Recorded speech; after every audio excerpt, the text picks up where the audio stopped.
Bien, el otro día comentamos los aspectos que íbamos a ir viendo en este tema. Y bueno, aquí toda la parte de investigación sobre la observación, lo que teníamos claro es que dependía mucho de nuestra capacidad. Sabes que os he animado siempre a que hay clase al lado y yo voceo mucho.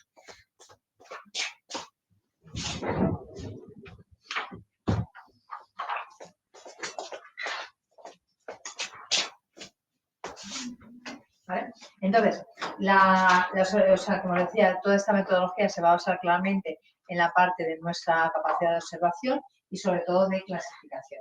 Hay que estar entrenado, no es observar por observar, veremos cómo hay que hacer, y una de las características fundamentales que vamos a tener que hacer es que la observación sea sistemática. Y para que la observación sea sistemática, tengo que tener en cuenta una serie de requisitos que hay que cumplir.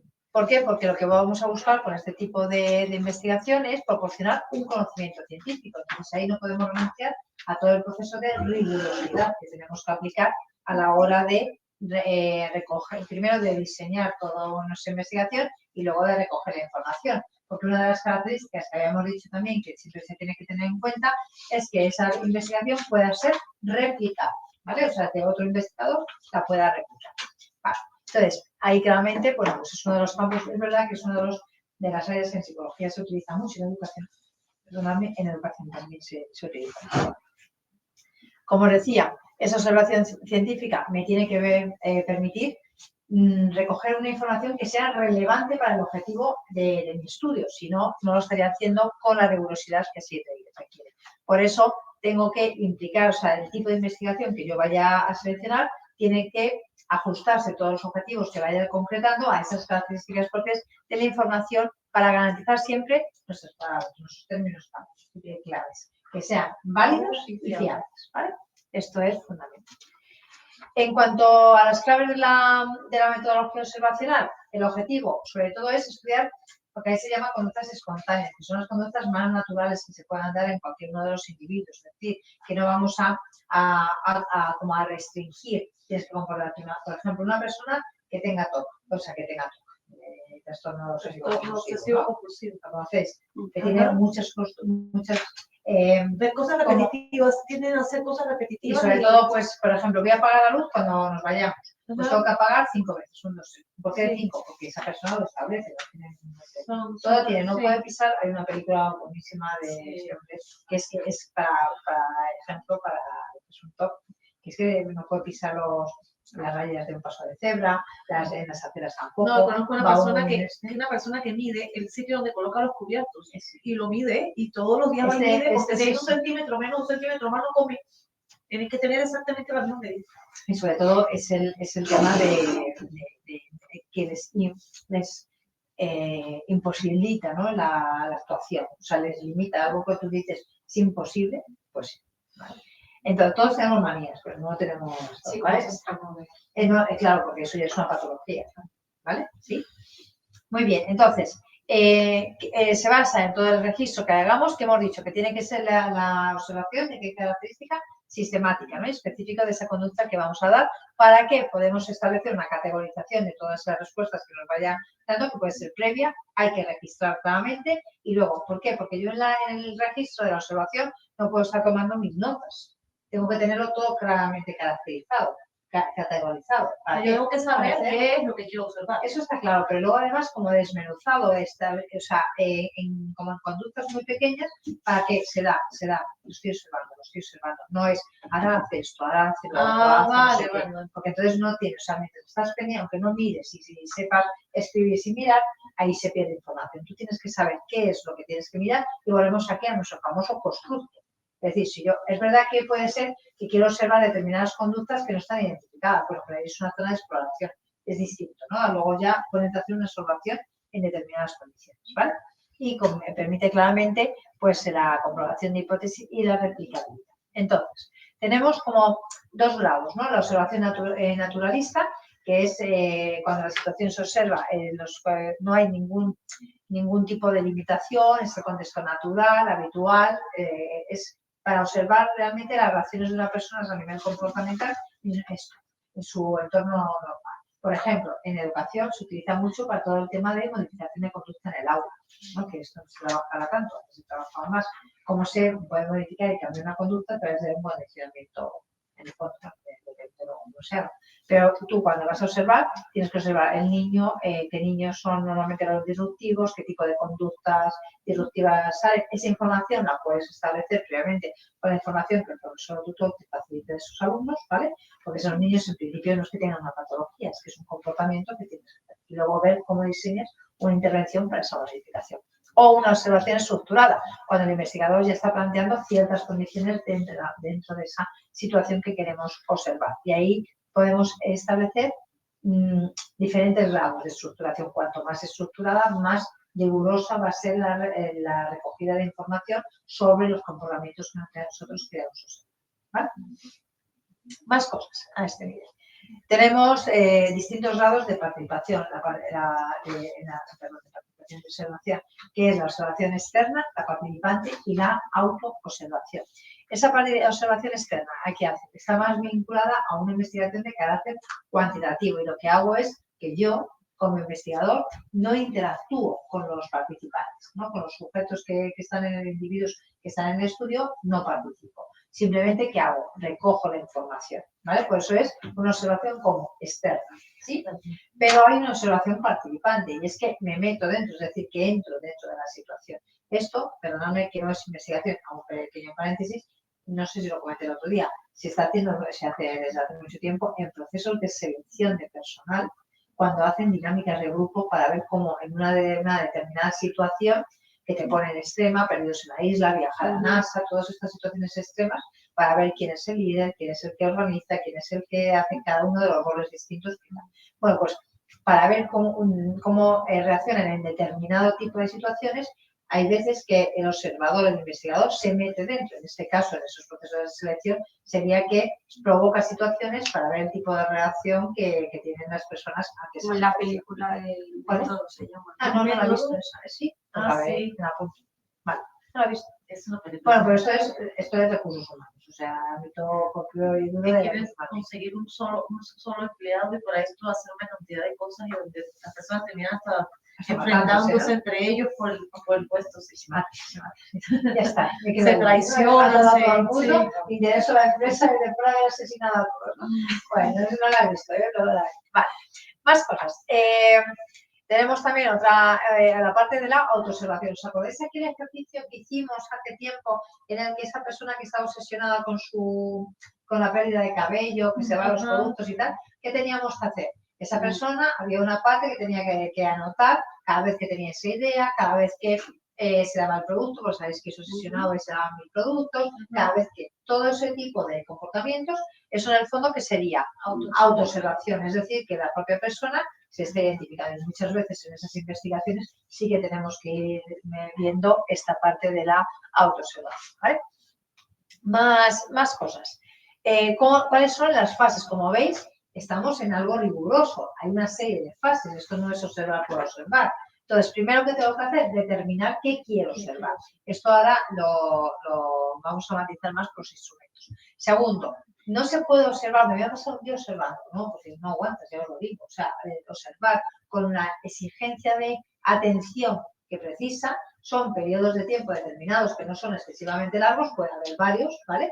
Pero, y también en función de esos objetivos que nosotros queramos conseguir en el estudio. ¿Qué tengo que saber?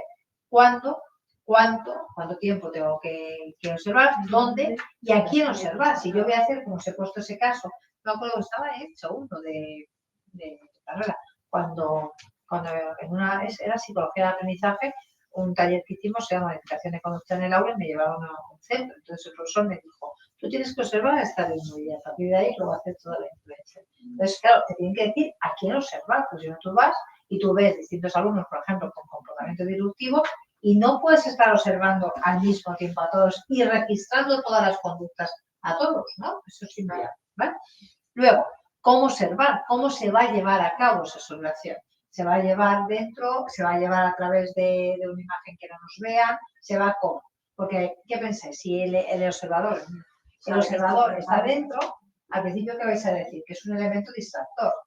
Bueno, yo os puedo asegurar que cuando pasan 5 minutos me llega, tú te pones, eso sí, no tienes que tener un comportamiento negativo, ¿no? Si tú estás parado y de repente haces, uy, te pones con el ordenador, rápidamente te van a mirar. Pues claro, Pero ese observador es incógnito. no tienes incógnito. Tú estás en el aula, estás allí observando para ayudar. Entonces estás, por ejemplo, al final del aula en una posición en la que Pero también depende del tipo de investigación, porque eso, sí, eso claro, pudiera, yo estoy poniendo un pudiera, ejemplo. sí, pudiera producir un sesgo en la investigación porque las personas tienden a cohibirse por no hacer. Pero por eso digo, hay que dar una, tú no en esos primeros minutos está demostrado, ¿vale? Que tú cuando permaneces, es como un estímulo que permanece constante, deja de hacer su función, que es llamar la atención, ¿vale?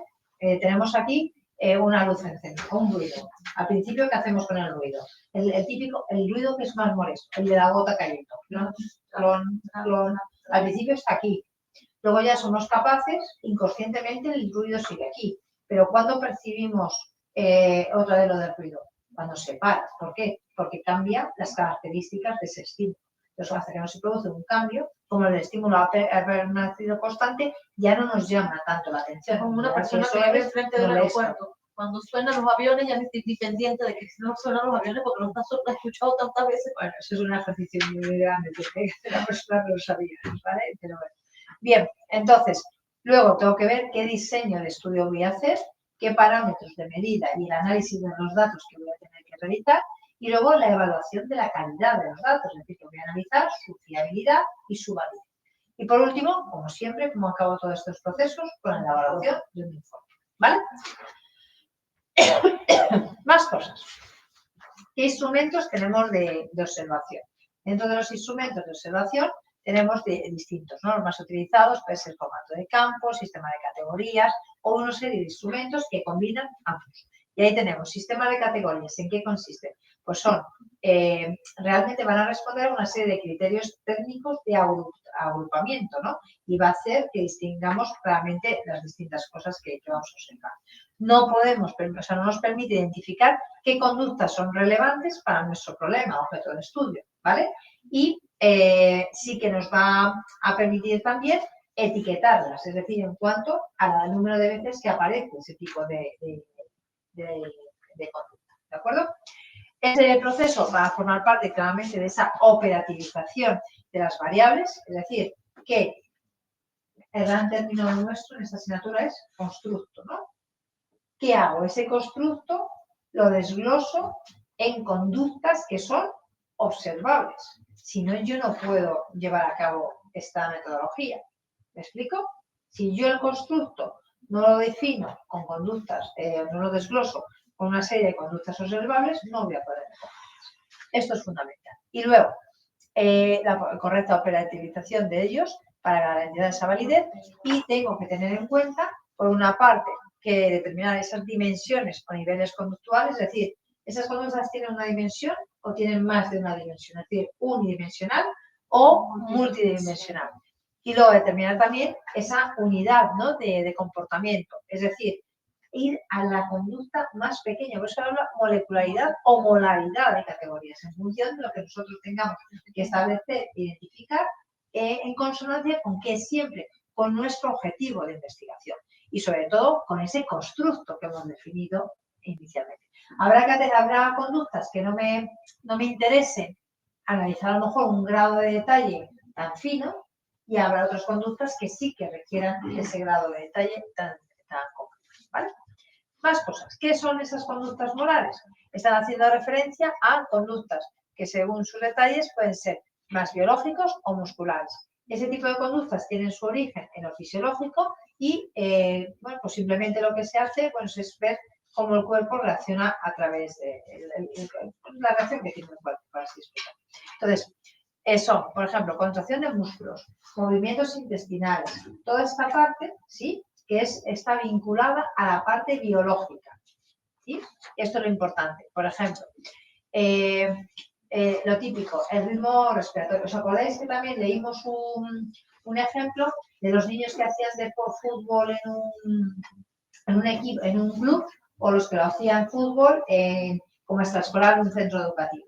Y ahí, por ejemplo, que medían el ritmo cardíaco, el ritmo respiratorio, todos estos ritmos. Todo esto que sería este tipo de conductas. ¿Lo entendemos? Vale. Más cosas. Luego tengo las conductas molares. Y ahí una conducta moral es la interacción de toda la parte del entorno, por eso es mucho más amplia, y es ver cómo pues, se produce un cambio, una modificación del propio entorno, de la situación física que se esté dando lugar, o incluso de la situación social, del ámbito social que tiene que tener. Por ejemplo, y además aquí está muy bien porque han utilizado un lenguaje totalmente latino en el libro. Claro, porque por la connotación peyorativa que tiene en Latinoamérica el término tirar. Pero es que nosotros no, Tú jalas la puerta. pero es que nosotros no decimos jalar como tal. Nosotros pronunciamos jalar, pero decimos H-A-L-A-R, Bueno, pero, jalar. Vale, pero lo que se entiende, si tú lo escribes, jalar, tú nunca vas a ver y tú dices, aquí nosotros ¿qué tenemos? Tire la puerta, empuje la puerta, ¿no? Sí, tire, empuje. Lo que pasa es que la palabra no tirar para nosotros tiene una concepción totalmente distinta. Claro, es muy negativa. Es también, o sea, nosotros también tenemos un sesgo sexual, pero es que allí es tremendo. Entonces no lo puedes utilizar, ¿sí? Pero bueno, yo siempre que he ido, he preguntado en cada país cuáles son esos términos, porque soy especialista en utilizarlos constantemente. O sea, os lo digo así de claro. Entonces, una de las veces estuve en Ecuador. No, tú tranquila que en Ecuador no pasa nada, no hay términos más que los que ya sabes cantar. Y llego al hotel y veo, bote el papel en el troncho. Y dije, menos mal que aquí no empezamos a ganar. No es tirar, no se puede decir tirar, se dice botar. ¿Vale? ¿Veis como todo este tipo de giros? Igual que la diferencia entre agarrar y coger. También, para nosotros esas dos palabras también tienen una connotación muy diferente. Yo creo que me di cuenta cuando fui a México de las veces que utilizamos aquí la palabra coger, porque claro, siempre se quedaban callados cuando decía coger y digo, madre mía, no, sí. Tú coges el autobús, ya lo que te decía. No, yo en Colombia agarré un día y venía bajando del autobús y un señor me dice, señora, venga para cogerla. Le dije, no, a mí no me toque. Claro. O sea, y es agarrar. Sí, pues, bueno, después de este paréntesis aquí multicultural, que está muy bien que aprendamos, bueno, pues es toda la parte de subir, bajar, como pone ahí, interactuar con otros, subir, bajar escaleras, apretar un botón. Habéis visto que muchas veces comportamientos que dicen, un botón, otro, cada qué tipo de reacción estamos viendo. Entonces, son interacciones más complejas, por eso ese matiz de molar a una situación dentro de lo que es tan particular un organismo, ¿vale? Y se analizan distintos aspectos. Una tercera categoría dentro de este tipo de conductas morales es lo que se llama docilidad o manejabilidad. Y es decir, que nosotros vamos a, por ejemplo, tender a un objetivo seleccionando el medio más rápido para conseguir dicho objetivo. Por ejemplo, saciar el hambre, ¿vale? Conseguir, por ejemplo, un lugar para dormir, comprar algo. ¿Por qué? Porque eso es vital. Todo lo que tengo sueño, tengo que paliar el hambre, es algo así. Entonces, la conducta molar tiene que tener estas tres características: ser propositiva, ser cognoscitiva y ser dócil. ¿Qué es importante? En toda conducta molar, ¿vale? Molecular es a la vez, o sea, toda conducta es molecular y molar a la vez. ¿Por qué? Porque en función de la descripción que nosotros hagamos, será de un tipo o de otro. Por ejemplo, si nosotros tenemos una situación en la que un individuo esté actuando en un contexto de mucha presión o estrés, si describimos la conducta desde lo fisiológico, imaginaos, tic en el ojo, ¿vale? Taquicardia. ¿Esto cómo sería? Iríamos a la anterior. No sería la molar, ¿no? Molecular. ¿Vale? Porque voy a qué aspectos biológicos, ¿de acuerdo? Ahora, en cambio, si escribimos con este individuo se entera haciendo interacciones con el mundo externo, ¿qué hacemos con el mundo externo? Soy muy nervioso, ¿qué haces? Eso, con la pierna así, que eso pasa mucho. ¿Sí? Pues ahí, o sea, hago un cambio, no voy a decir siempre, pero por ejemplo, si estoy muy nervioso, hago un cambio en el entorno, en el medio en el que estoy, ¿sí? Vale. Más cuestiones ver. Claro, pero estar nervioso sería biológico, ¿no? Sí, lo que pasa es que tú puedes estar nervioso, lo puedes observar, uy, sí, tienes un grado de nerviosismo altísimo. No. ¿Cómo lo voy a medir? ¿Cómo voy a analizar tu grado de nerviosismo? El comportamiento. Por el comportamiento. Porque mucha gente desarrolla tics. Al principio puede ser miedos, puede ser, pero al final es generación de estrés. Cuando tenemos el típico del ojo, o el típico que no solamente es el ojo, a mí se me produce en el brazo, se me produce en la pierna, ¿vale? ¿Sí? Cuando tienes un nivel de estrés muy alto. Y en el tema del estrés que tiene un riesgo muy grande, que cuando tú llevas durante mucho tiempo teniendo muy alto de estrés, te acostumbras y no lo notas como estrés y tu cuerpo va a ritmo de estrés hasta que petas justo y no tiene aviso. Esto tiene aviso tu vida y eso sí que He tenemos que visto parar. expresiones de estrés incluso en la piel. Sí, claro, tú estás así y empieza Sí. Sí, igual que lo del ojo, que además lo del ojo es la sensación de mírame el ojo como tal, nadie lo ve, más que tú lo sientes, salvo que sea fuerte. Yo sí he visto fuerte. Pero bueno, hay otras personas que desarrollan tics. Los niños, por ejemplo, en los centros educativos, desarrollan tics. Entonces esos tics, cuando están más nerviosos, vamos, no sabéis que parece un espectáculo de jóvenes, porque se van incrementando los tics, ¿sí? Más. Sistema de categorías. ¿Esto a qué os va a recordar? A ver si alguien se acuerda. Para que un sistema de categoría nos proporcione datos útiles, que tiene que reunir una serie de características, que son exhaustividad y exclusividad. ¿A qué nos suena esto? ¿Qué vimos con las variables, cuando estudiamos las variables? Que eran, una clasificación era exhaustivas, no exhaustivas. Otra clasificación, exclusivas, no exclusivas. Pues ahí, en este caso, hace referencia el fondo a lo mismo. Es decir, exhaustividad, que las categorías puedan recoger todas las conductas relevantes para los objetivos del estudio. No dejo ninguna fuera. O sea, el concepto, como veis, es el mismo. Y exclusividad lo apliquemos a una variable, lo apliquemos en este caso a las conductas. Y lo que es la exclusividad es que solamente puedo esa conducta asignarla a una categoría. ¿Os acordáis? ¿Cuándo era una variable que era exclusiva? Que no podía estar en dos, ¿no? Justo. ¿Sí? O sea, que si eres hombre y no eres mujer. Claro, pero por ejemplo otro, lugar de nacimiento. O has nacido en Madrid, o has nacido en París, o has nacido en Málaga, o has nacido donde hayas nacido. Pero solamente hay un sitio, no has podido nacer en dos sitios, ¿vale? Y exhaustivo era que daba todas las opciones posibles. Eso es. Aquí, ¿qué estás diciendo? Todas las conductas posibles para el objetivo de tu estudio. ¿Os acordáis? Si yo os decía nacionalidad y os daba todas las posibles nacionalidades, era exhaustiva. Si doy 10 nacionalidades, no era exhaustiva. Y luego, no. Acordaos que no había que mezclar, que son categorías distintas. Ahora, ¿la nacionalidad que era una variable exclusiva? No, porque hay personas que tienen diferentes nacionalidades. ¿Sí? Es exhaustiva, no es exclusiva. ¿Vale? ¿Os acordáis de esto? Pues ese concepto lo llevamos aquí. ¿Sí? Vale. Entonces, ¿qué podemos tener? Distintos subsistemas de categorías y van a siempre a tener en cuenta esas características, lo que se denomina M, que es exclusividad y, exhaustividad y mutua exclusividad. ¿Sí? Más cosas. ¿Qué es un muestreo y el registro? Bueno, el muestreo es, nosotros, como siempre, no trabajamos normalmente con poblaciones, por muchos factores. El coste, el tiempo, la accesibilidad, etc.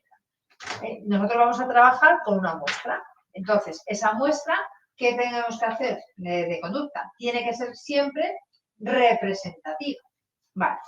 Muestreo y registro son actividades que van de la mano, pero sobre todo están relacionadas, pero especialmente en el proceso de decisión. Entonces, que este procedimiento de muestreo que hayamos elegido para nuestra investigación va a concretar cuándo hay que observar.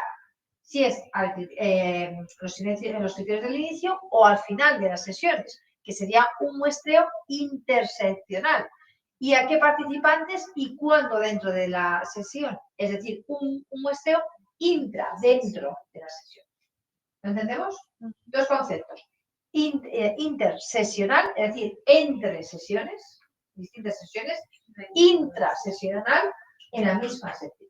Esas palabras OP, ¿sí? Venga, ¿vamos bien? ¿Cómo vamos en casa? Vamos. Estoy cansado. ¿No? ¿Serio? No, Entonces, yo me cayó el cielo, ahora no estaba quedando. venga, muy bien. Pues seguimos. Más cosas. A ver, nosotros vamos a hacer, fijaos, un estudio. Entonces, todo va a estar limitado en el tiempo. Nosotros, aunque hagamos un estudio longitudinal, va a haber una limitación del tiempo. ¿De acuerdo? Entonces, yo tengo que decidir claramente, ¿sí? Ese periodo de observación, que luego, como veis, voy marcando incluso subperiodos de observación, ¿sí? Y lo tengo que esperar. Por ejemplo, a nivel pedagógico, que además esto no tenemos, como los niños ya no saben jugar, pues hay los patios dinámicos y los patios educativos, ¿no? Cuando quiero analizar criterios teóricos, situaciones de juego libre en un centro educativo, cuando se produce el juego libre en el patio, ¿vale? Ahora, ¿cuál es mi subperiodo de observación? Por ejemplo, ¿en qué momento debe ser? En el recreo. Que puede haber un recreo de la mañana. Si los niños se quedan a la hora de comer en el break, un recreo de la hora del mediodía. Vale. Los más pequeñines, a lo mejor tienen incluso un recreo por la tarde. Todo esto lo tendríamos que tener a ver cómo juega. Siguiente. Cuando tú sales al recreo, ¿sí? Si es el de la mañana, los primeros minutos, como tienen hambre, están comiendo su merienda. Entonces ahí el observar el juego libre, pues sí, tenemos a los zampones que se los meten así para jugar rápidamente y a otros que se lo toman con calma.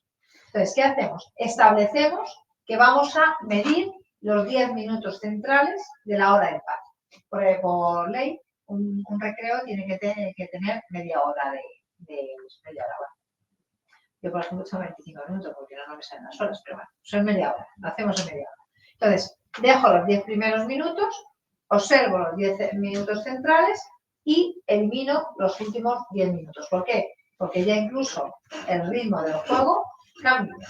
Unos a lo mejor están ahí como jugando al fútbol apasionadamente porque se les va la vida y otros pues están jugando a otras cosas porque otros no juegan, otros no se meten. Entonces, porque no saben jugar. No saben jugar la mayoría. Yo cuando veo a unas niñas que estaban jugando, no se me acuerdo qué juego era, tradicional, y dije, por fin, alguien que juega. Guau, ¿No? Qué guau, ¿no? Que, claro, digo, ¿qué hacéis? No, estamos jugando tal. Luego hay otros juegos ahora que me llaman mucho atención. Los pequeñines que he observado una vez, ayer en el colegio donde estoy, se ve ya la madera de negociantes que van a tener y hacen un trapicheo con piñones. Una venta de piñones. Ah, Y yo, ay, que vende un piñón. Digo, pues no pasa nada. ¿Cómo que no? Es mi dinero. Y yo, ¿qué dices? O sea, claro, porque este cambio es un cromo por tantos piñones. Yo, pero el piñón ejerce de dinero. Entonces, para perder un piñón es un drama para un niño de 6 años. O sea, y le veo en el salón, tengo que buscar mi piñón. Y digo, tengo que aprender, ¿eh? Yo ya esto del piñón en mi época, mira que yo he vivido a lo de la casa de campo y teníamos piñones, pero era otra época. Debe ser los pasos, los cromos, las canicas y cosas de esas, pero el peor ahora, yo te bailaba todo, o sea, venga ahí, sí, porque yo soy de jugar. O sea, como en mi época no había nada de la tele, era un ratillo. La rueda. Nada, no jugamos ese tipo de cosas. ¿La rueda qué era? La rueda de. Vamos a la rueda, ¿no? Los corros de la patata, así, todo eso sí. Y luego la coma. El 0 contra por 0, botarse uno encima del otro. Bueno, eso es el otro. Solo me llaman banderas. Estos que te dicen siempre cómo sobrevivíamos, yo soy de esa generación. Venga, seguimos. Lo tenemos claro. Tengo una sesión de observación, ¿vale? Que es un espacio de tiempo que yo voy a observar. Os he dicho que tengo que tener claros cuáles son las conductas que voy a observar, el tiempo que voy a observar y a quiénes voy. Y esto está establecido a nivel de diseño de investigación. El periodo es espacio temporal y qué condiciones, lo que hemos dicho anteriormente. Es decir, en función de los objetivos que yo quiera cumplir, pues tendré que establecer. Y ese periodo de observación va a responder a criterios técnicos, que es lo que os he dicho. ¿Por qué la mitad del patio? Porque antes tiene otras funciones, después ya están cansados y tienen otras funciones, ya están pensando a la hora de regresar, y entonces varía mucho la dinámica del patio en ese tiempo. Entonces, en muchos casos se establecen lo que se denominan subperiodos, es decir, partes de ese periodo de observación en el que, bueno, pues se establece para ir haciendo ese seguimiento y recoger toda la información que sea relevante. Vale. Más cosas. La estrategia que nosotros vamos a tener a nivel más común es el muestreo de juicio de expertos. ¿Y eso qué es? Que voy a seleccionar a los participantes en función de una serie de características. Esas características, como siempre, que tienen que ser relevantes para mi objetivo de estudio. Siempre pensar así. Esas unidades de estudio muestrales pueden ser a nivel individual, a nivel parejas, a nivel de grupos, lo que establezca mi objetivo de estudio. Así tengo que dentro de esa selección de unidades muestrales puedo tener participantes y hago un muestreo, como estoy planteando aquí, que es el de juicio de experto. Siguiente, es decir, vamos a observar esto, vamos a observar tal, está determinado por ese juicio de experto. Siguiente, un muestreo interseccional, que era entre sesiones. Ahí tengo que establecer cuándo observar, la selección fija, es decir, en qué momento se hace, o una selección aleatoria de quién. ¿Sí? Y luego tenemos el muestreo intrasesional, que esto es dentro de la misma sesión. Y ahí lo que tenemos es, de nuevo, a quién voy a observar y si lo focalizo en uno o tengo un foco más amplio, multifocal. ¿Sí? ¿Vale? Pues venga, vamos a ir viendo cada uno de estos tipos de muestreos. Aquí hemos dicho que determinamos en el muestreo intersesional los criterios de inicio y de final de esa sesión de observación. Tenemos dos tipos, una sesión fija y una sesión que sea aleatoria. Entonces, el primero, selección fija, de acuerdo a un criterio. Por ejemplo, lo que hemos dicho, nos centramos en los 10 minutos centrales de cada región. Eso es una selección fija. Lo tengo establecido y no voy a observar ni antes ni después. Siguiente. Selección aleatoria. Imaginaos que sesiones de 30 minutos seleccionadas aleatoriamente en su inicio a lo largo de la jornada escolar. Claro, si yo quiero en el objetivo que antes nos hemos planteado del juego libre, durante la jornada escolar no hay tanto tipo de juego libre. ¿Sí? No puede ser aleatorio. Tienes que establecerlo. O sea, ¿es mejor uno que otro? No, está en función de qué objetivo. Si yo quiero, por ejemplo, estudiar el tipo de comportamientos que los alumnos hacen en la etapa de secundaria cuando acaban las clases, entre clase y clase quiero decir. Ya sabes que no lo pongo en primaria porque en primaria el maestro suele estar mucho más tiempo en el aula con el alumno. Pero en secundaria, ¿qué es? Una clase es un profesor, otra clase otro es profesor. Salen dependiendo también del centro. Hay centros que el aula es del profesor y los alumnos se cambian. Por otra parte, que los alumnos tengan su aula fija, ¿sí? Y si hay necesidad de cambiarse, sean los alumnos también los que se mueven, pero si no, es el profesor el que acude al aula, por ejemplo. A mí me gusta mucho el que el profesor tenga el aula, ¿sí? Pero, por ejemplo, en mi centro no hay aulas suficientes, porque es grande.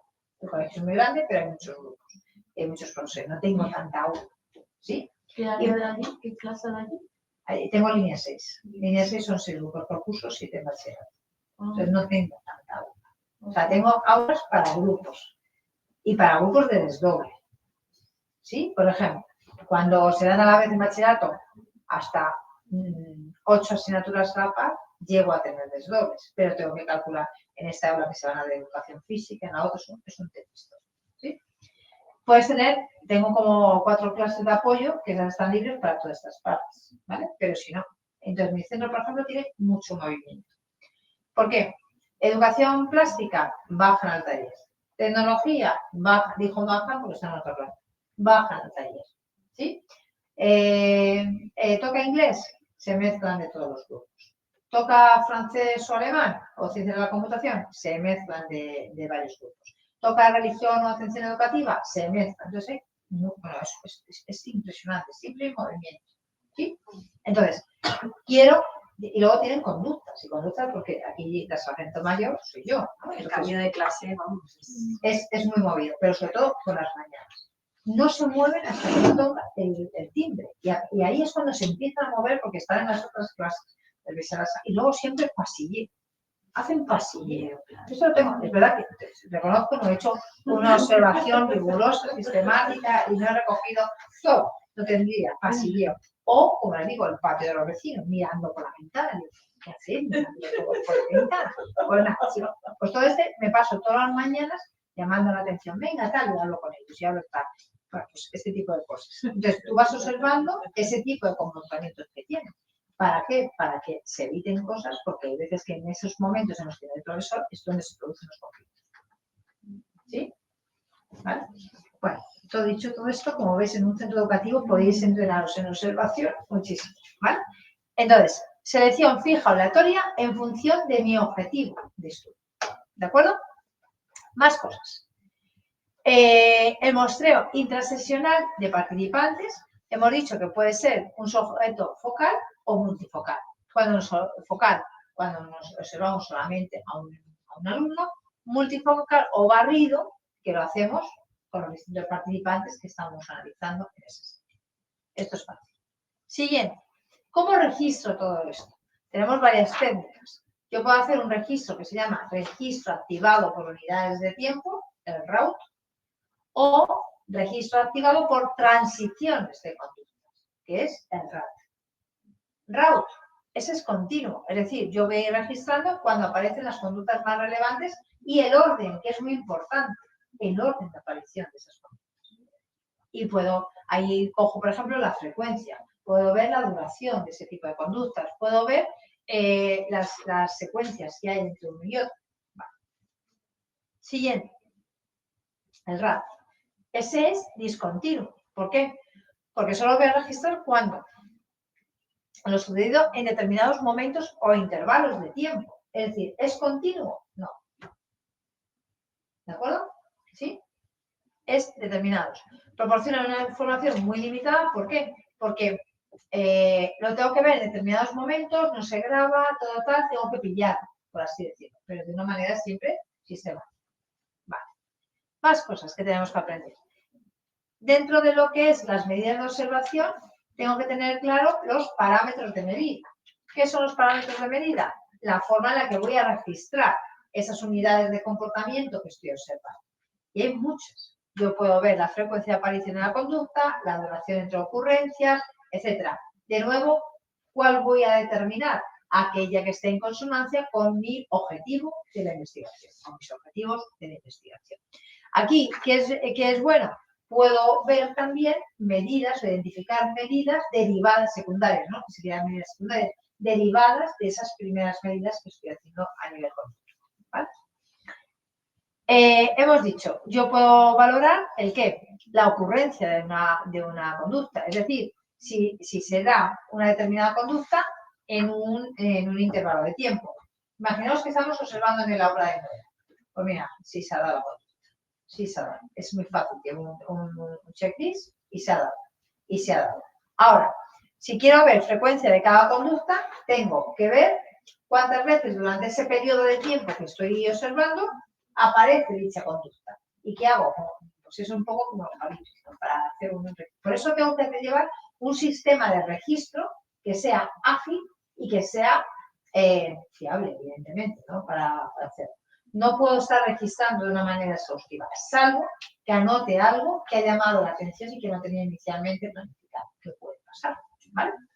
¿Tasa de conducta? Pues que voy a tenerla, como su nombre indica, es una tasa, es un cálculo. Es el cociente entre la frecuencia registrada por el tiempo total de la observación, ¿vale? O bien una sesión, o bien a lo largo de la suma de las distintas sesiones en las que nosotros estemos observando. O sea, la ocurrencia es simplemente que suceda o que no suceda. Eso es. Imagínate que te llevan a un aula y tú dices que un alumno está tal porque es un alumno que su comportamiento es disruptivo, te rompe la dinámica de la clase y no lo voy a decir mal, con preguntas. Y me diréis, oye, ¿nosotros no pueden preguntar? Sí. Pero tienes al que te pregunta para que no avances. ¿De acuerdo? ¿Sí? Hay muchos tipos de preguntones. El que te va a pillar, porque según estás contando algo, te está buscando en internet. Y entonces ese te busca algo y tal. Entonces ahí, cuando tienes esa dinámica, ahí hay que formar a los profesores. Los profesores no tienen por qué saber ese tipo de dinámicas de clase. Yo, por ejemplo, a mí no me importa que me interrumpa, todo lo contrario. Prefiero que me interrumpa porque yo ya sabéis, estáis viendo. Yo hablo y hablo y hablo. Entonces, claro, ver una cara así que se está yendo, pues no. Te lo llevo mal. Esa parte la llevo mal. Pero la clave es preguntas. Si tengo este tipo de perfil, tengo que ver qué tipo de pregunta hace, cuándo aparece la pregunta, en función de que tengo que haber definido claramente cuál es mi constructo dentro de lo que es la observación y voy a desglosar qué tipos de conductas van a aparecer, porque el profesor me puede decir, te lanza preguntas, cuando le lanzas una pregunta te vuelve a preguntar más, así hasta distintas veces. Ya sabéis los roles, habéis estudiado los roles de cada tipo, ¿vale? Entonces, es muy fácil, ahí, como le digo, esa parte es muy fácil, pero tenemos que analizar también por qué pregunta tanto y de esa manera, ¿sí? O preguntas que te hacen salirse del tema y llevarte a otro sitio. Ya, pero eso es la habilidad para aprender el tipo de clase. Eso yo creo que todos los alumnos lo hemos inventado, ¿sí? Luego, hay veces que los profesores tampoco entran bien en esas dinámicas, por ejemplo. Yo creo que también hemos pasado por aquí todos. Esto más en la universidad. Haces una pregunta al profesor y el profesor no sabe responder.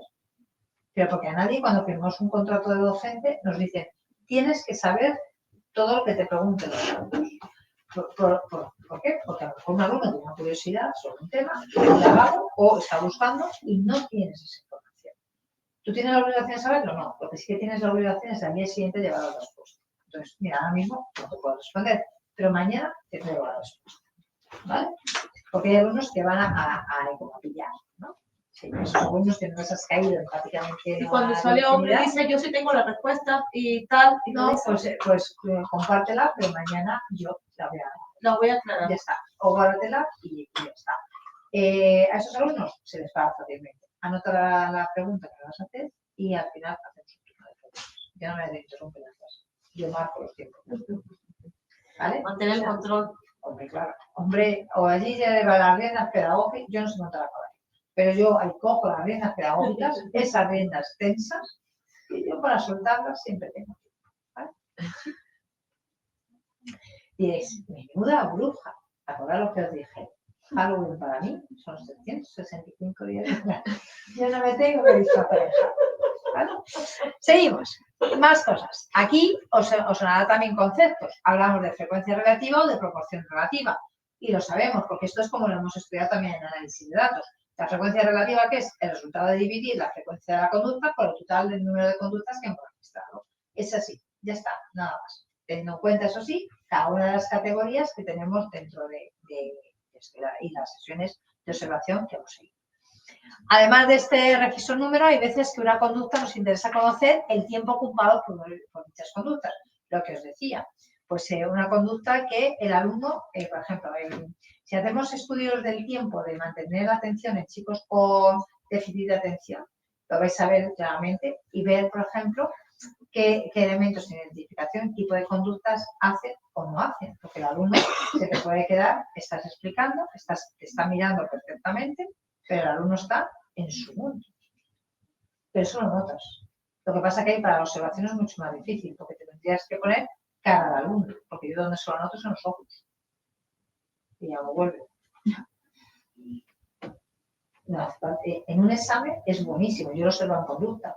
En un examen, están haciendo un examen, se quedan pensando, que no digo que ese primer paso sea de pensar la pregunta, pero claro, cuando le ves que ya lleva un buen tiempo pensando y no se mueve, tienes que decir, vuelve. Se ha ido. ¿Me explico? ¿Cómo tienes que reconducir? Por eso yo no entiendo a los profesores que en un examen se sientan ahí y hacen otra cosa. No, hay que vigilar, pero hay que vigilar ¿para qué? A uno decir ya, bueno, no, hazlo más calmado porque esto hay que ajustarlo y además tienes que justificar. Y a otro hay que decir, venga, ánimo que aquí no llega. Y al otro, venga, vuelve. Enseñarles a examinarse. Más que enseñarles a examinarse, a identificar qué conductas tienen ellos, que son las que les pierden. Claro. ¿Vale? Sí, y eso es normal. ¿Que se vence solo con el tiempo extra que dan? No. Porque como te sigas pensando, vamos a dañas en el tiempo extra, no haces nada, no avanzas. Toman conciencia, fijaos, además, esto es otro comportamiento muy claramente observado, o sea, estudiado a nivel de observación. El alumno, a lo largo, por ejemplo, de la ESO, hay alumnos que nunca te van a pedir ese extra de tiempo, aunque lo necesiten, aunque les corresponda y tengan derecho. ¿Por qué? Porque no se quieren sentir identificados. Porque por mucho que tú lo hagas, ese alumno permanece en el aula más tiempo, sin tiempo extra.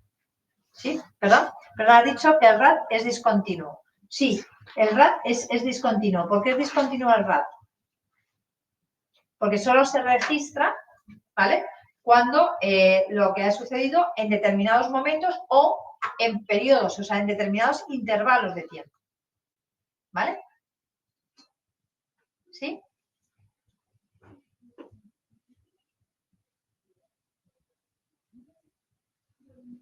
Es que hay una pregunta de examen que dice que es continuo. ¿Ah? Pues no lo he visto, todo lo vemos, pero es discontinuo. Voy a mirar el libro. Un segundito que lo miro, ¿eh? Pues si estoy equivocada, tengo que dar razón.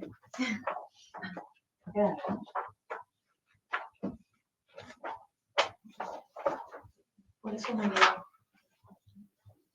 Vale, no te preocupes, lo veo ahora mismo. Espera un segundo.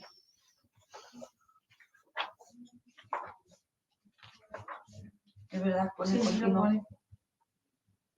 Posibilita un registro continuo y completo. ¿Cómo se llama esto?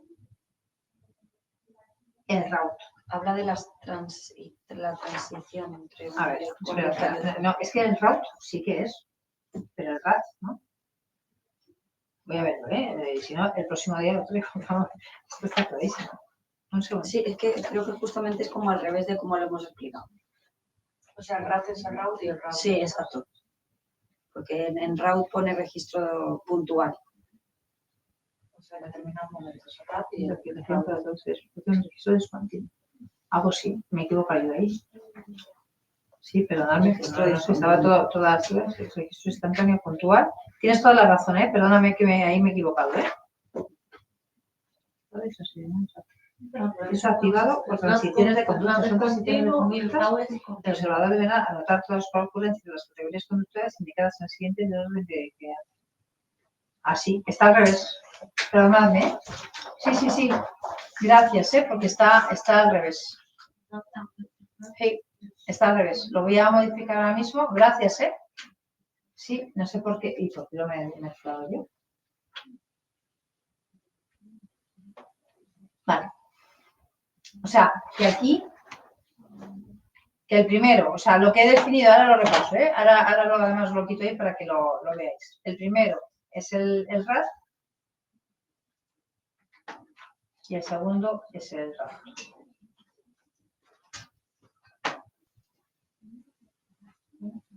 Gracias,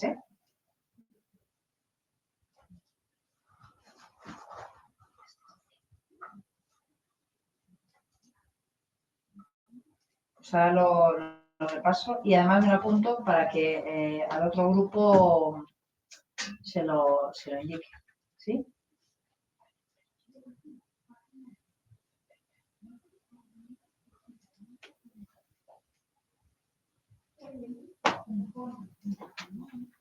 Vale, o sea que si me voy aquí.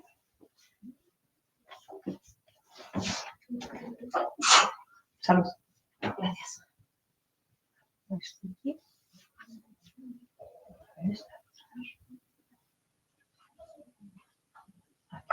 Ahí está. Vale, entonces esto.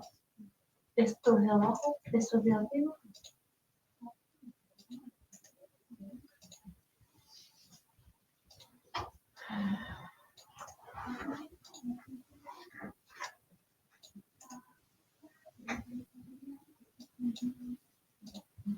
Vale, así, lo repasamos, ¿vale?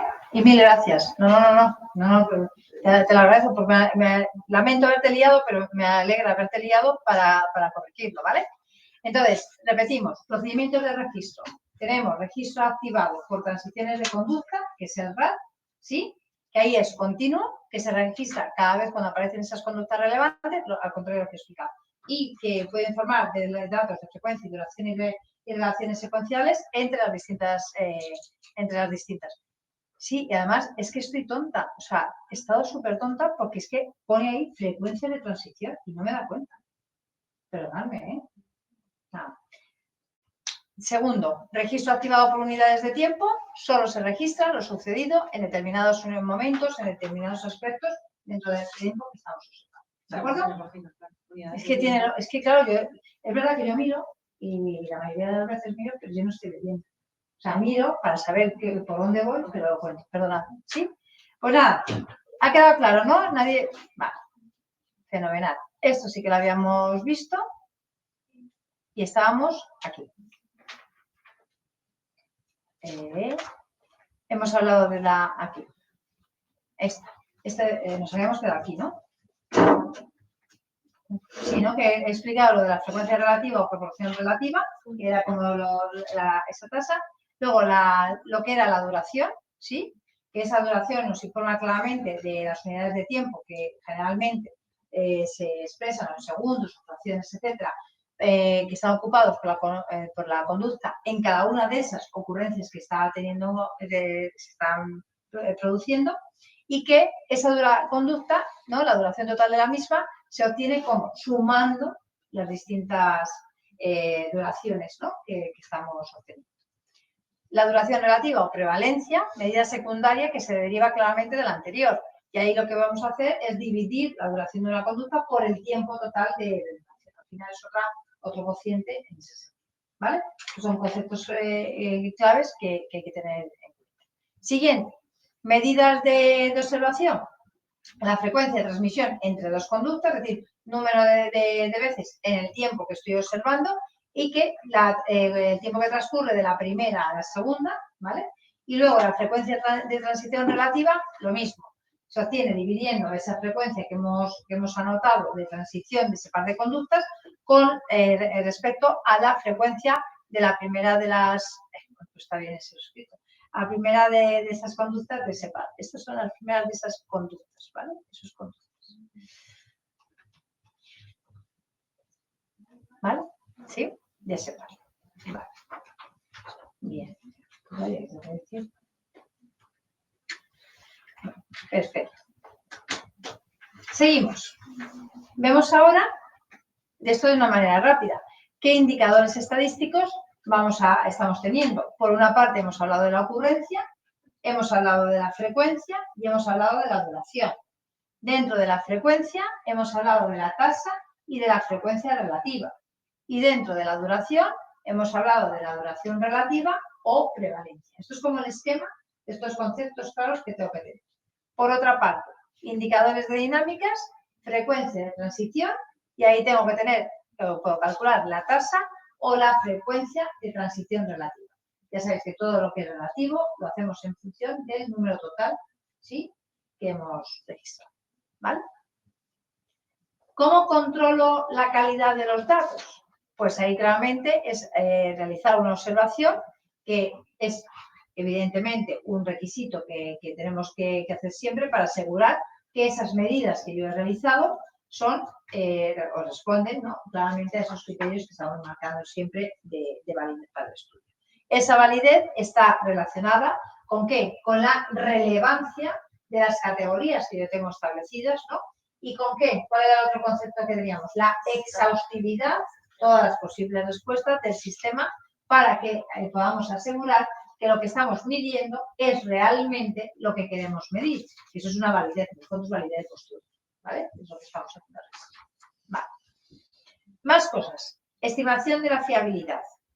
La fiabilidad, de nuevo, ¿qué es? Pues una precisión de la medida que estamos viendo claramente si son criterios de objetividad y de estabilidad de la medida. Ahí que tenemos tipos de fiabilidad por consenso, interobservadores, intraobservadores.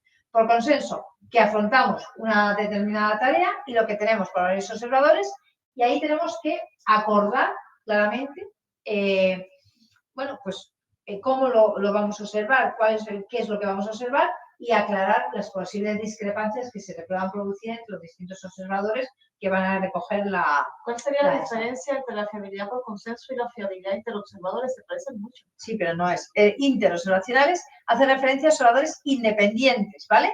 Es decir, tú trabajas, no te pones de acuerdo, no haces. Tú observas una parte y tú observas otra. Lo que sí que tiene que estar claramente es definido lo que hay que observar. Pero tú no llegas a un consenso. En el primero hay un consenso, ¿vale? Y el otro es intraobservador, es decir, el mismo observador, ¿en qué? En momentos distintos. Que yo voy a medir, ahora mido esto, después mido en esto, después soy el mismo. Entonces, realmente voy a entenderlo igual, porque ya estoy consensuado conmigo mismo, ¿vale? ¿Sí? Y luego, esa estimación de la fiabilidad, ¿cómo se calcula? El porcentaje de acuerdo es el número de acuerdos partido ¿qué? Del número de acuerdos más el número de desacuerdos por 100 para sacar un porcentaje, no tiene que existir.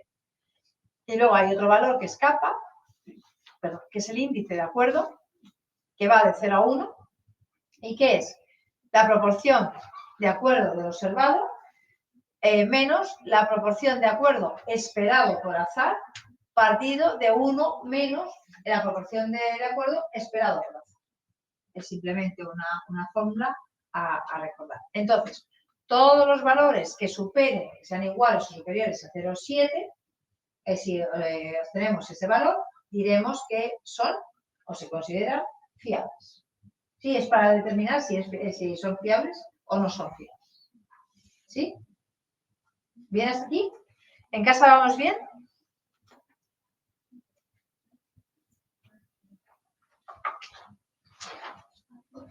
Vale, genial. Seguimos. ¿Qué fuentes de errores pensáis que podemos encontrar en este tipo de procesos de observación? Primero, si yo aplico mal el sistema de categorías. Es un error, ¿vale? Clarísimo.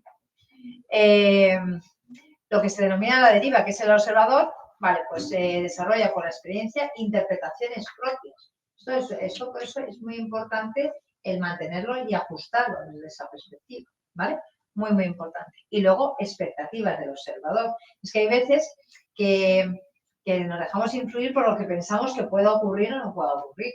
Y eso es una expectativa nuestra como observadores. Entonces, todo esto, hay una estrategia de control específica para que es entrenar a los observadores. Es prepararlos. No puedes lanzar personas. Tú observas esto, pues no. Hay que formar a los observadores. Formar quiere decir, ellos sabrán registrar, sabrán aumentar, pero lo que hay que hacer es concretar exactamente y prepararles para que observen lo que se tiene que observar y que todos lo observen y registren de la misma manera. ¿Vale? ¿Sí? Otras fuentes. En cuanto al participante, lo que hemos dicho, reactividad. ¿Por qué? Porque lo hemos comentado muchas veces. Cuando tú te sientes observado, ¿qué es? ¿Te comportas como eres realmente? Al principio no. Luego ya te relajas y, bueno, más o menos, si se te relajas mucho, sí que eres tú, ¿sí? Pero al principio tienes una condición, ¿vale? Siempre verlo como el ojo que nos está observando, esa cámara que nos está observando. Y se disminuye por eso, por la habituación. Es decir, lo que os decía, si yo estoy de observador en un aula y me pongo al final del aula, no me muevo y espero, los alumnos al principio me van a mirar. Pasado un rato que no he hecho nada, ya me dejan de mirar, de mostrar, ¿vale? Instrumento de observación, a veces es el que provoca, ¿no? Los errores de los observadores. Y segundo, que viene vinculado a ese error de la definición o de establecimiento de categorías, ¿no? Por falta de claridad, porque realmente una conducta a lo mejor que estamos observando no está asegurada que esas categorías sean exclusivas, podríamos ponerla en una y en otra. Si eso no está claramente definido, ahí en ese instrumento provoca un error en ese registro. ¿Vale? Bien. Entonces, dentro de los diseños tenemos una tipología de estudios observacionales. Ahí vamos a distinguir entre unidades a observar, los momentos temporales que vamos a determinar, las dimensiones de las conductas y los indicadores conductuales. Dentro del primero, unidades a observar, tenemos lo que es el estudio ideográfico, que ahí ¿cuántas unidades vamos a observar? Una. O el nomotético, que voy a observar comportamiento de grupo, ¿vale? Ahora, momentos temporales. Si hago una sola observación, es un momento puntual. Si hago distintas observaciones, varias medidas, hay un seguimiento. Dimensiones de la conducta. La conducta puede tener una sola dimensión, unidimensional, o puede tener varias dimensiones, multidimensional, que ya lo hemos comentado también anteriormente. Y por último, tenemos indicadores conductuales, que son los que están basando en ese indicador conductual estático o dinámico. Por ejemplo, el estático, pues basado en indicadores conductuales estáticos, frecuencia, duración, etcétera, esos estáticos. ¿Cuáles son los indicadores dinámicos? La frecuencia de transición, ¿sí? Por ejemplo, como hemos establecido anteriormente. Más cosas que tenemos. Decir porque se les dice extensivo o intensivo. Pues una forma de clasificación, ¿vale? Nada más. Extensivo, o sea, Es así, no Vale. tiene más, no sé. Y luego, en cuanto al análisis de datos, como siempre, puedo realizarse en función del tipo de diseño que haga, aplicaré distintas pruebas estadísticas. ¿Qué pruebas estadísticas voy a utilizar siempre? Aquellas que me aporten, o sea, que sean más potentes. ¿Acordáis lo de la potencia de una prueba? Aquella prueba que tiene la capacidad es mayor de rechazar hipótesis nulas que sean falsas. Definición de potencia de una prueba. ¿Tipo de análisis que se puede aplicar? Pues depende. Es decir, ¿en función de qué? De cuáles son los objetivos de mi estudio, de cuál es mi problema de investigación, de qué tipo de hipótesis he definido como posible respuesta a mi problema de investigación, etcétera. Todo, como lo he empleado, como he recogido la información, todo esto está ahí marcado. Y en esta metodología siempre va a depender de características métricas de medida y toda la posibilidad de juego que nos da la parte informativa de los datos que nosotros hemos registrado. ¿Bien? ¿Sí? ¿Hasta aquí bien?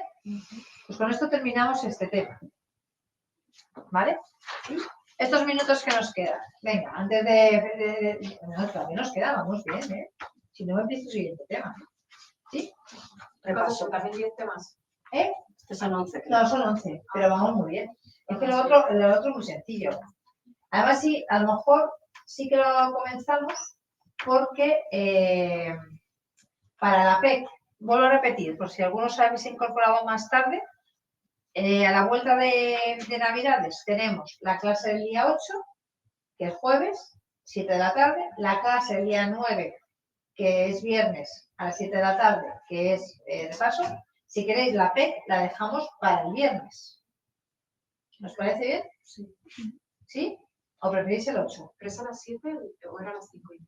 A 5:30 la otra. Sí, primero análisis de datos y a las Análisis de datos. Tenemos que recuperar una clase de cada asignatura. Yo creo que es mejor. La del 9. La del 9 hay que recuperar una clase de cada asignatura. Por eso a las 5:30, ¿no? Sí, Nada, pero sí, sí, pero hay ya- análisis y a las y a las 7 7 ya a las está. 7. Ah, vale. No, O sea, por eso. Pero a las 5:30 del 9. O sea, que- Sí, Sí, pero las dos seguidas. hablo distinto porque aquí hay alumnos que Sí. nosotros sí que nos vemos, ¿no? Sí, sí. Pero aquí hay alumnos, por Solamente ejemplo, vienen las compañeras que solamente vienen aquí, ¿vale? Tanto presencial como virtualmente. Hay otros alumnos que tanto presencial como virtualmente Sí, claro. siguen No, las no, clases. Mira, yo quería hacer la PEC en el horario normal porque a lo mejor hay gente que el viernes no puede. De hecho, ya Por me mi pidieron parte, de grabar la clase. Vale, pues si queréis, la PEC la hacemos el jueves 8. Entonces, todos esta Navidad, os acordáis de mí y nos leemos la PEC. Ok. Bueno, la PEC es un artículo. Además es corto, es actualizado de 2024. Y contestamos las preguntas. Luego las vamos a contestar aquí, para aclarar todas las respuestas, ¿de acuerdo?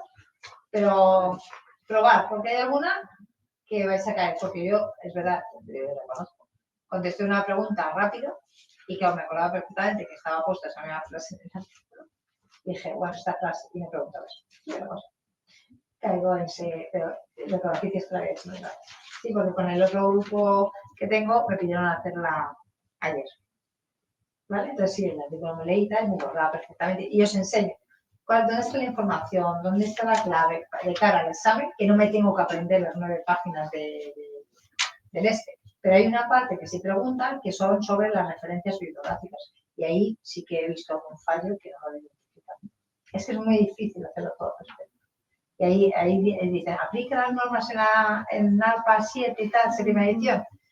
Bueno, pues sí. Hay algún caso que pone el libro y pone la ciudad de la editorial del libro, que eso no son normas.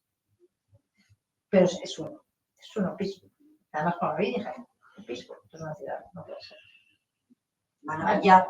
Van a pillar. No, es que ellos no lo marcan como correcto. Es un artículo que tiene ese error. Las revisiones de los artículos se hacen, es muy difícil. O sea, yo por ejemplo, sí que reviso alguna vez que me mandan un artículo de está siempre más de educación, bueno, pues hay muchos temas hay también de psicológica, y te lleva mucho tiempo. Porque primero es la temática, como está definido a nivel técnico, es decir, todo lo que vemos en esta asignatura, en el fondo un artículo de investigación es una síntesis de todo lo que es un proyecto de investigación.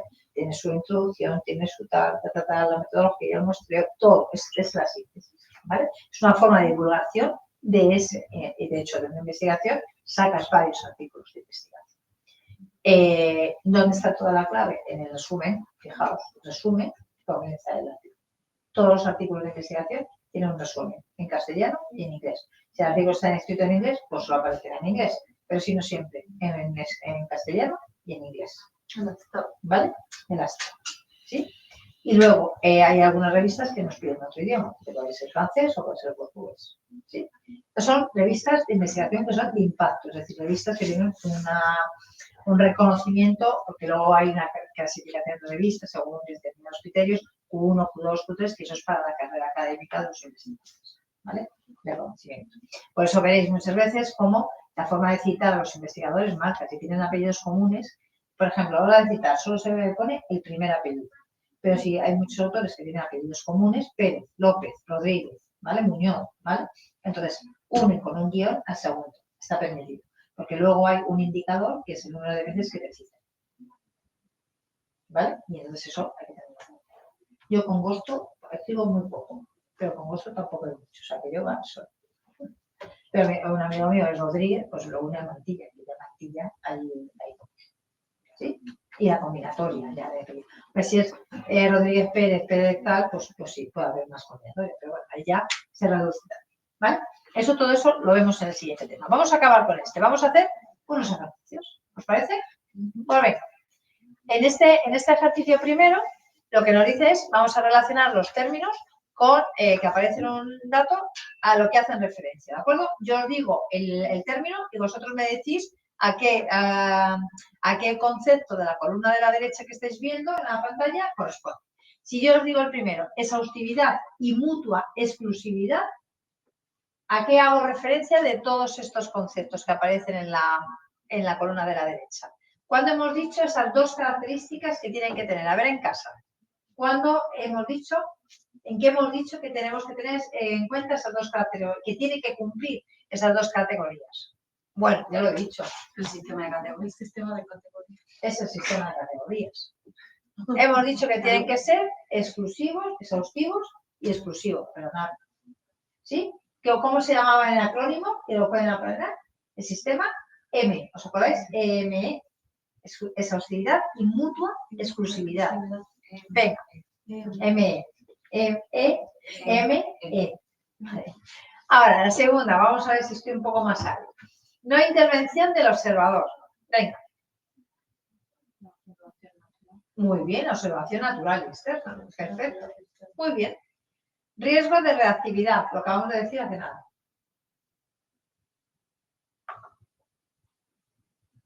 Los participantes. Individuos observados. Individuos observados. ¿Qué hemos dicho? Que si yo siento que me están observando, mi comportamiento no va a ser el mismo. ¿Vale? Puede haber esa reactividad. Riesgo de subjetividad. Claro, porque estoy dentro. ¿Vale? Más. Definición de las categorías. Esto es muy importante. Operativalización del constructo. Claro, porque mi constructo tengo que operativizarlo. Y ahí es donde defino las características, que tienen que ser como las categorías, perdón, que tienen que ser exhaustivas y excluyentes. Vale. Acuerdo interobservadores. ¿Qué buscaba? Muy bien, fiabilidad. ¿Vale? ¿Sí? Otra. ¿Os acordáis que había dos más? Que tú has dicho, ¿cuál es la diferencia entre, sí? Que luego hay observadores que hay que formarles y hay otros que eres tú mismo que observas en distintas ocasiones. ¿Vale? Ahora, frecuencia, tasa y duración. ¿Qué es esto? Medidas de observación. Medidas de observación. Y por último, puntual y de seguimiento. Tipo de estudio. Pero ya no solo por el descarte, sino porque puede ser puntual o puede hacerse en distintos tiempos. Bien, este es el repaso a esto, ¿vale? ¿Sí? Por lo menos esos conceptos. ¿Bien hasta aquí? ¿Qué hora es? Y 18. ¿Qué hacemos? A ver. ¿Queréis que repase algo de este? Yo creo que es sencillo este tema, ¿no? Comento un poco del siguiente. ¿Sí? Solo, venga, prometido que solo hay 18, hay 25, nos vamos. ¿De acuerdo? Es súper interesante. Me parece que es lo más interesante. ¿En la observación? Las normas APA. La cual la investigación. Ah, esa. Perdona, sí, que es el siguiente, que es el siguiente. Ay, pues no son normas APA. ¿Me dejáis saltando un momento Norma Sapa, que es más rápido? Y luego voy a hacer, no penséis que siempre estoy cambiando el orden, pero es para la PEC, es que me interesa contar algunas ideas. Aunque el próximo día lo repase otra vez el tema, luego siga el tema correspondiente, el tema 10 y por último el tema 11, pero es que hay cosas que os van a preguntar en la PEC, ¿vale? Pero entonces, ¿cuál vamos ahora al 11? Sí, ¿no? ¿Puedo repasar un segundo? Algunas ideas claves, pues. El informe de investigación. Sí, pero ahí vienen las normas APA. Eso es lo que me voy a fijar de ese tema ahora. No voy a contar todo el tema primero porque tampoco... Salud. No da tiempo. Me lo puedo enviar y lo...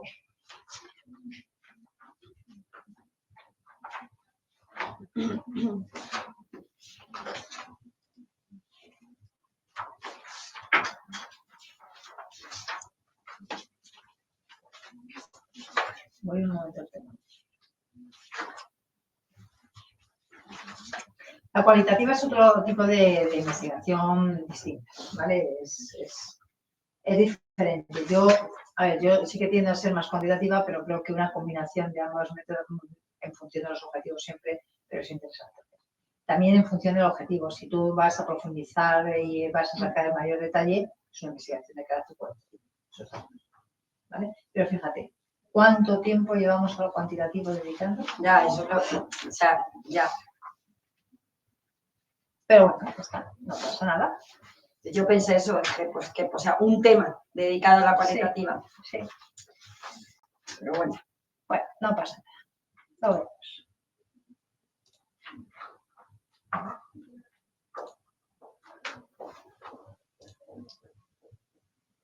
Vamos con este.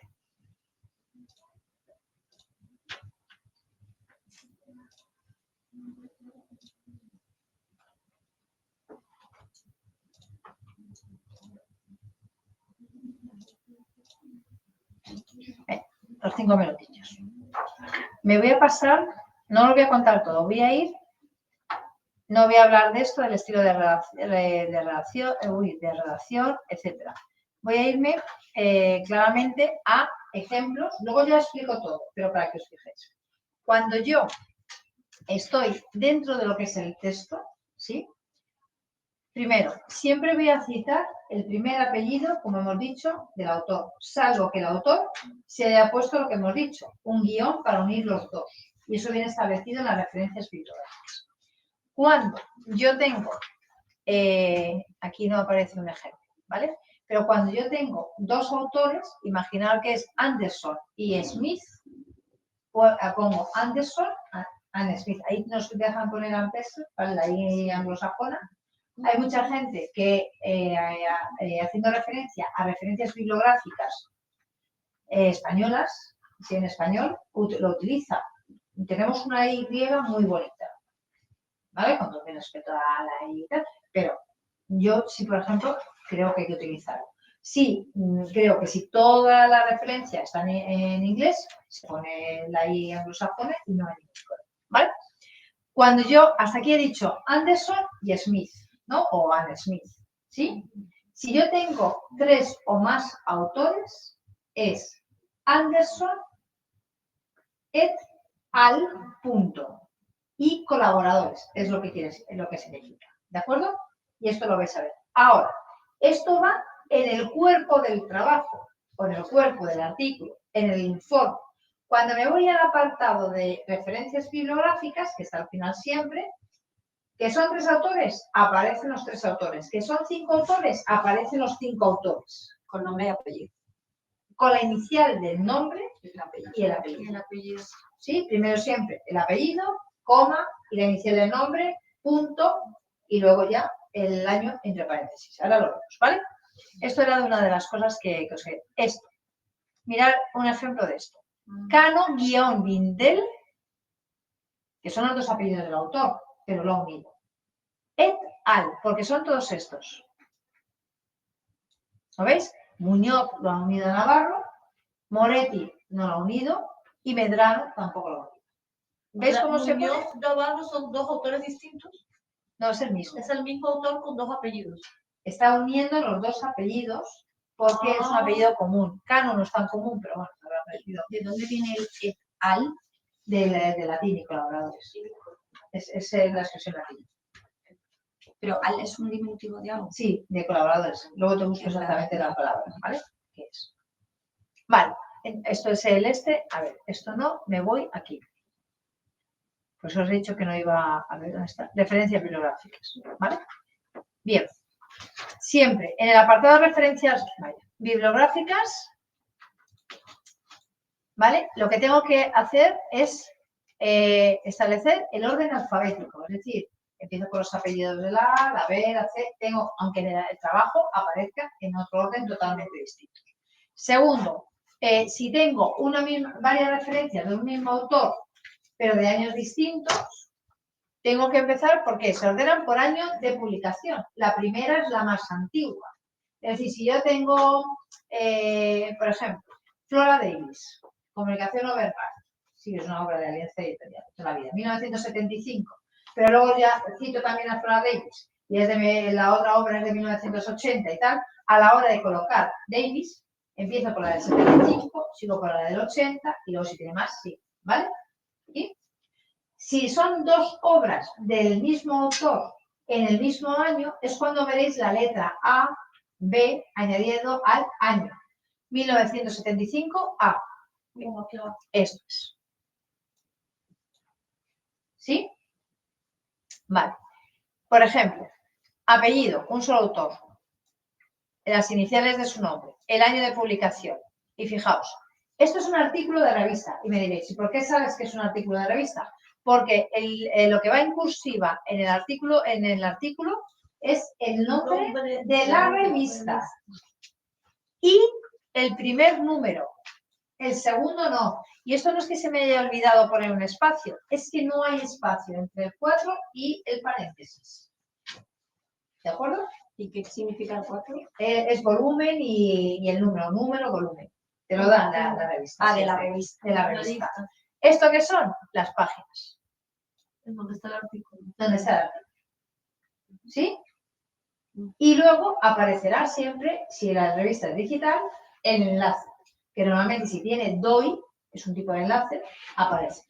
¿De acuerdo?